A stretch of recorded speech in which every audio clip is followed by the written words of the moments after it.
আজকে মহামান্য কলকাতা হাইকোর্টের রায় কার্যত ঢাকি সমেত বিসর্জন হলো বাংলা বিরোধী জমিদারদের।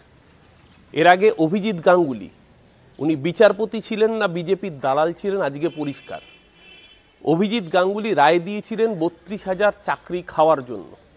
আজকে মহামান্য হাইকোর্টের রায়ে প্রমাণ হলো যে রাজ্যের নিয়োগ সঠিকভাবে হয়েছিল। শুধু তাই নয়, এই রামবামের অতৃপ্ত যৌথ প্রেতাত্মা এই কাকচিল শকুনরা ওত পেতে বসেছিল নির্বাচনের আগে চাকরি খেয়ে বাংলার যুবক যুবতীদের, বাংলার শিক্ষিত সমাজকে, তাদের মেরুদণ্ডটাকে ধ্বংস করে দিতে।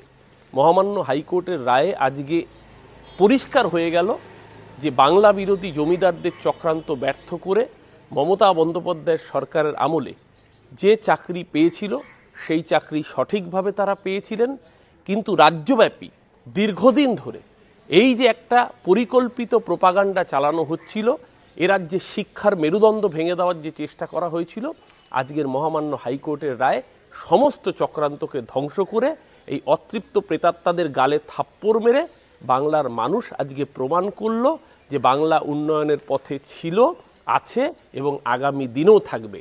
নির্বাচনের আগে এই চাকরি খেকোরা, এরপরেও যদি এদের উচিত শিক্ষা না হয়, বাংলার মানুষ তাদের শিক্ষা দেওয়ার জন্য তৈরি থাকলো।